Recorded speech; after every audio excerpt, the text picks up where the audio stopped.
Hello friends hello friends, welcome to my channel. आज मैं बात करने वाला हूँ ग्रोथ और डिविडेंड म्यूचुअल फंड्स क्या होते हैं।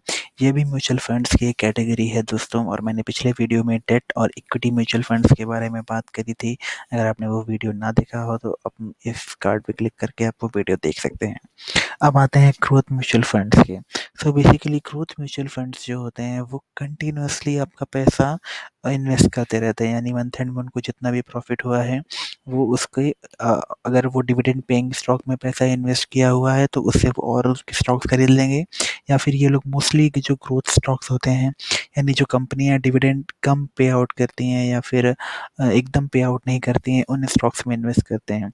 वाइल डिविडेंड म्यूचुअल फंड्स क्या होते हैं, ये भी सेम क्लास में होते हैं, मतलब लेकिन इनका क्या होता है फंडा कि ये मंथ एंड में आपको जितना भी प्रॉफिट हुआ है उतने के स्टॉक्स बेच करके ये आपको पैसा रिटर्न कर देते हैं। तो अब देखते हैं सबसे पहले कि इन दोनों के नैव में क्या फ़र्क पड़ेगा।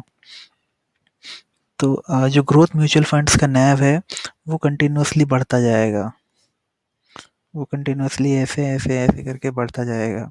जबकि जो डिविडेंड म्यूचुअल फंड्स का नैव है वो ऐसे ऐसे करके बढ़ेगा, और जिस टाइम पर डिविडेंड का पे आउट होगा ये नीचे आ जाएगा, फिर बढ़ेगा, फिर डिविडेंड पे आउट हुआ फिर नीचे आ जाएगा। ये ग्राफ ऐसे जाएगा।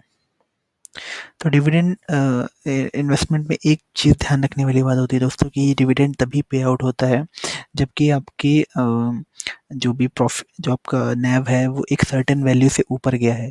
अगर उस मंथ में उस म्यूचुअल फंड को लॉस हुआ है और आपका जो नैव है वो उस डिविडेंड का जो कट ऑफ प्राइस है उससे नीचे गया है तो आपको डिविडेंड पे आउट नहीं होगा। ठीक है। अब डिविडेंड पे आउट की भी फ्रीक्वेंसी होती है अलग अलग। आप चाहे तो मंथली पे आउट वाला सेलेक्ट कर सकते हैं, या आप क्वार्टरली का ऑप्शन चूज़ कर सकते हैं, या आप ईयरली का भी ऑप्शन चूज़ कर सकते हैं। ये आपको आपको जैसा चाहिए ये सारे ऑप्शंस अवेलेबल होते हैं डिविडेंड में। So growth is very simple, right? आपका पैसा एक बार पड़ गया है वो कंटिन्यूसली इन्वेस्ट होता जा रहा है। ठीक है। Dividend is something different. Dividend में जैसे मैंने भी बताया कि आपके पास दो टाइप की फ्रीक्वेंसीज आप सेलेक्ट कर सकते हैं। इसके अलावा डिविडेंड में दो और ऑप्शंस होते हैं। पहला ऑप्शन जो होता है वो होता है री इन्वेस्ट का, यानी कि आपका जितना भी डिविडेंड है मिला है आपको, उन डिविडेंड्स के म्यूचुअल फंड यूनिट उतने ही यूनिट खरीद लिए जाएं in the same mutual fund, यानी आपको जितना भी डिविडेंड मिला है वो पैसा फिर से उसी म्यूचुअल फंड में इन्वेस्ट कर दिया जाए, या फिर आप उसको रिडीम कर सकते हैं। रिडम्पशन में क्या होगा कि वो पैसा आपके बैंक अकाउंट में आ जाएगा, और जो री इन्वेस्ट में होगा वो पैसा आपके वापस से म्यूचुअल फंड में चला जाएगा। ओके। री इन्वेस्ट में आपका पैसा आपके म्यूचुअल फंड में चला जाएगा, रिडम्पशन में वो पैसा आपके बैंक में आ जाएगा। ठीक है। तो ये म्यूचुअल फंड्स के कुछ बेसिक अप्रोच होती है ग्रोथ और डिविडेंड। तो जैसा कि अगर आपको याद हो कि मैंने पहले आपको बताया था कि म्यूचुअल फंड्स के दो टाइप्स होते हैं, एक होता है डेट, दूसरा होता है इक्विटी। ठीक है।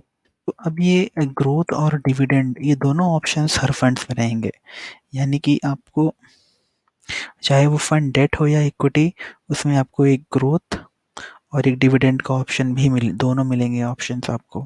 तो आप चाहे तो डेट का ग्रोथ ऑप्शन सेलेक्ट कर सकते हैं, या फिर आप इक्विटी का ग्रोथ ऑप्शन सेलेक्ट कर सकते हैं, या फिर आप डेट के डिविडेंड वाले ऑप्शन सेलेक्ट कर सकते हैं। अब जो इसमें फ्रीक्वेंसी होती है ये एएमसी के ऊपर है कि वो आपको मंथली फ्रीक्वेंसी देना चाहते हैं, क्वार्टरली देना चाहते हैं, ईयरली देना चाहते हैं, या उनमें से एक से ज़्यादा भी देना चाहते हैं। ठीक है। और ये री इन्वेस्टमेंट का ऑप्शन भी रहता है उसमें, ये चार ऑप्शंस रहते हैं। सो ये एक शॉर्ट इंट्रोडक्शन था अबाउट ग्रोथ और dividend, growth approach and dividend approach में इन म्यूचुअल फंड्स में। सो एक और बेसिक चीज़ मैं आपको बताना चाहूँगा यहाँ पर फ्रेंड्स, कि जो डिविडेंड म्यूचुअल फंड्स होते हैं ये इनका डिविडेंड स्टॉक्स के डिविडेंड से नहीं मतलब होता है, क्योंकि स्टॉक्स के डिविडेंड में आपको वो पैसा कंपनी के प्रॉफिट से मिलता है और उसमें शेयर प्राइस नीचे नहीं आता है। जबकि म्यूचुअल फंड्स में जो डिविडेंड आपको मिलेगा वो म्यूचुअल फंड सेल करके मिलता है, और इसलिए आपका नैव जो है वो नीचे आ जाता है। Okay guys, thank you for watching this video. अगर आपको पसंद आया हो तो लाइक एंड सब्सक्राइब करना ना भूलें।